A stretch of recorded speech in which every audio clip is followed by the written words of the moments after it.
저는 경산에 사는 60대 중반입니다. 제가 회사를 나온 지도 벌써 7년이 되었네요. 이렇게 시간이 지나다 보니 솔직히 내가 언제 회사를 다녔던 적이 있었나 라는 생각이 들기도 합니다. 가끔 예전 회사 동료들로부터 상을 당했다거나 아이 결혼식이 있다거나 하는 연락을 받을 때만 제가 한때 직장에 다녔다는 사실을 깨닫게 됩니다. 저는 중견기업에서 대표를 지냈습니다. 전국의 슈퍼마켓 체인을 운영하는 회사였지요. 지금이야 사람들이 너도 나도 온라인으로 주문을 하지만 제가 한창 직장 생활을 했던 15년 전까지만 해도 슈퍼마켓 괜찮았습니다. 저희가 운영하는 매장들은 제법 매장의 규모도 컸고 가격도 싸다고 소문이 나서 아는 손님들은 대형마트 안 가고 많이들 저희 쪽으로 오셨습니다. 그랬던 분위기가 스마트폰이 보급되면서 점점 힘을 잃게 되었습니다. 다들 손가락으로 쇼핑을 하다 보니 쭉쭉 고객들이 빠지는 것이 눈에 보였지요. 당시에 출근하자마자 제가 가장 먼저 했던 일은 전날 매출 실적을 체크하는 일이었습니다. 언제부턴가는 일목표 100% 달성은커녕 90% 아래로 떨어지는 일도 있었습니다. 저에게 그만두라는 말을 하는 사람은 없었습니다. 오너에게 실적을 보고하러 들어가면 싫은 소리를 하긴 했지만 딱 그만둬라라는 눈치는 안 주었어요. 그냥 실적이 예전 같지 않으니까 온갖 짜증을 저한테 퍼붓는 느낌이었습니다. 그게 더 죽을 맛이었습니다. 저는 기를 쓰고 하는데 이상하게 매출이 예전처럼 올라가지를 않았으니까요. 지금 와서 생각해보면 그럴 수밖에 없는 분위기였던 것 같습니다. 시대적 변화를 어떻게 막겠어요? 아무리 매장에서 가격 할인을 하고 1+1 상품을 쌓아놔도 그거 보고 오는 손님은 고작 수십 명인데 눈에 보이지는 않지만 하룻밤에도 수백 수천 명의 고객들이 다른 채널로 빠져나가고 있었을 테니까요. 이래저래 고민이 많았습니다. 5년 정도 대표직을 맡았기 때문에 여한은 없었습니다. 나이가 들면서 이상하게 총기가 예전 같지 않아 한계도 느껴졌습니다. 직원들이 새로운 기획안 올릴 때는 과연 맞나 싶은 것들이 생겨나기 시작했지요. 내 생각에는 아닌 것 같은데 직원들이 요즘 유행하는 거라고 하면 할 말이 없었습니다. 확신은 없지만 알아서 해보라고 했을 때 그게 반응이 터지면 이상하게 기분이 우울해지기도 했습니다.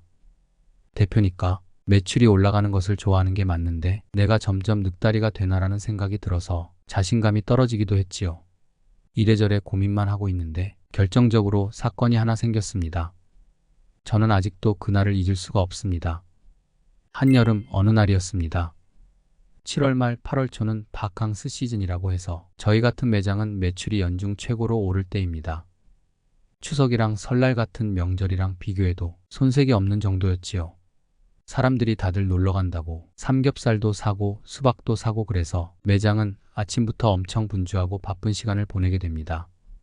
그럴 때는 직원들이 영업에만 집중할 수 있도록 저는 사무실에 틀어박혀 서류 업무를 보는 편인데요. 갑자기 인사임원이랑 영업임원이 제 방에 들어왔더라고요. 얼굴이 굳어 있었습니다. 느낌이 영 좋지 않았습니다.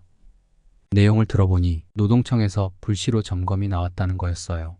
매장에서 하나가 걸렸다는데 당황한 기색이 역력했습니다. 혹시 파견법 들어보셨나요?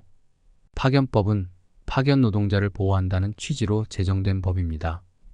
쉽게 말하면 슈퍼마켓에서 물건 진열하시고 시식하시는 분들 계시지요. 그분들은 슈퍼마켓 소속이 아닙니다.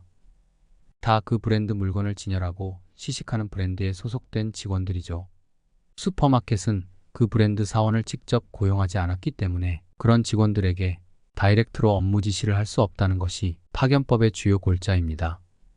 이 법이 시행된 초창기였던 당시에는 이거 지키느라 아주 죽을 맛이었습니다. 솔직히 지킬 수가 없는 법이었어요. 현실을 무시한 법이었지요. 예를 들면 시식하시는 분이 후라이팬에 기름을 잔뜩 퍼부어 만두를 튀길 때 기름이 여기저기 튀어도 매장 관리자는 조심하라는 이야기를 할 수가 없었습니다. 저항하고 싶으면 그 사람들을 관리하는 매니저에게 말을 해서 사원에게 대신 전달하게 해야 합니다. 매니저는 딱 한 명이었어요.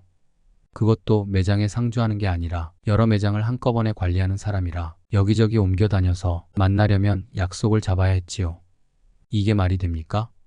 하지만 어쩔 도리가 없었습니다. 솔직히 브랜드 사원들이 나쁜 마음 먹고 슈퍼마켓 소속 관리자가 본인한테 직접 일을 시켰다라고 하면 꼼짝없이 잡혀 들어가는 거였으니까요. 저희 입장에서만 보면 영 효율성 없는 탁상 행정 중의 하나였습니다. 어쨌든 인사임원과 영업임원의 말이 그 파견법에 저희가 걸렸다는 거였어요. 노동청 직원들이 매장을 방문했을 때 저희 관리자가 파견 나온 사원들한테 업무 지시를 하는 모습을 걸렸다고 했습니다. 현장에서 그 사람들이 직접 확인한 장면이니 빼도 박도 못하게 되었지요. 눈앞이 캄캄했습니다. 그 후는 정말 모든 일이 빠르게 흘러가더군요. 노동청 관계자들이 다시 나와서 경위를 자세하게 조사하기 시작했고 결국 부당 지시로 판단하여 저희 매장은 영업정지를 먹게 되었습니다. 연중 가장 매출이 높은 여름철에 안 그래도 온라인으로 고객이 빠져나가는 시점에 나라에서 가장 심각하게 생각하는 파견법을 위반했으니 회사로서는 보통 일이 아니었습니다. 오너에게 보고하니 아주 화를 그렇게 내실 수가 없었습니다. 그때 직감했습니다. 제가 더는 연임되는 게 불가능할 거라는 사실을 말입니다. 당연히 제가 책임져야 한다는 생각을 했습니다. 어떤 징계든 자원하여 받을 결심을 했지요. 그렇게 저는 검찰 조사를 받게 되었습니다. 검찰청까지는 인사임원과 함께 갔지만 조사실에는 저 혼자 들어갔습니다. 8시간 정도 앉아 답변을 하는데 다리에 힘이 쫙 풀리더라고요. 보통 일이 아니었습니다. 아무리 노력을 해봐도 상황을 돌이킬 수는 없었습니다. 그 후 얼마 지나지 않아 저는 회사를 나오게 되었습니다. 아주 자연스럽게 모든 것이 제가 회사를 떠나는 수순으로 흘러갔습니다. 20년 넘게 몸담았던 회사를 불미스러운 일에 연루되어 마무리도 되지 않은 상태에서 나오려니 마음이 무겁기가 이루 말할 수가 없었습니다. 그런데 진짜 문제는 그 후였습니다. 여전히 진행 중인 법적 문제가 퇴직한 저에게 부메랑이 되어 돌아오기 시작했습니다. 가장 아쉬웠던 것은 제가 정말로 하고 싶었던 일들을 그 주홍 글씨 때문에 포기하게 된 거였습니다. 퇴직 후 얼마 지나지 않아 저는 모 대학으로부터 산학협력 교수 제의를 받았습니다. 출발부터 분위기가 좋았습니다. 총장과 면담까지 하고 바로 다음 학기부터 강의를 진행하기로 결정이 되었지요. 그러던 중 처장한테 전화가 왔더라고요. 다짜고짜 이렇게 물었습니다. 대표님, 이게 뭔가요? 순간 감이 왔습니다. 제 이력이 문제가 되는 것 같았습니다. 교원 채용을 위한 신원 확인 과정에서 제게 법적인 결격 사유가 있다는 사실이 드러났고 바로 그 점을 확인하고 싶은 듯 했습니다.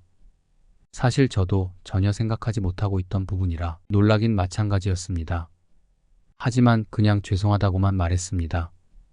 더 이상 구체하게 설명해봤자 의미도 없고 그 사람에게 중요한 것은 왜 그렇게 되었느냐는 이유가 아니라 그냥 그렇게 되었다라는 사실이었을 테니까요.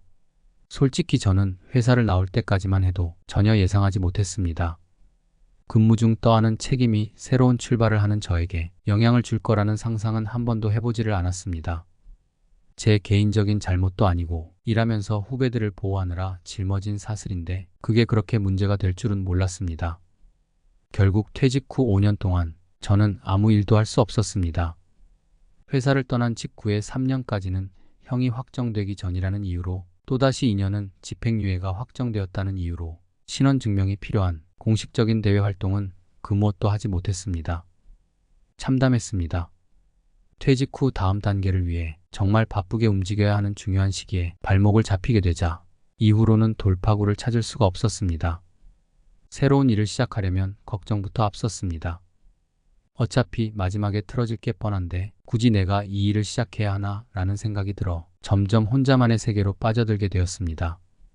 퇴직 후 제가 고통받았던 이유는 해보고 나서 얻은 실패 때문이 아니라 해보지도 못하고 얻은 실패 때문이었습니다. 한마디로 객기였습니다. 요즘 저는 고향에 내려와 지내고 있습니다. 이제는 세상 돌아가는 것도 모르겠고 저란 사람이 사회에 나가는 것 자체가 욕심 같다는 생각이 듭니다. 모든 분들 건강하시길 바랍니다.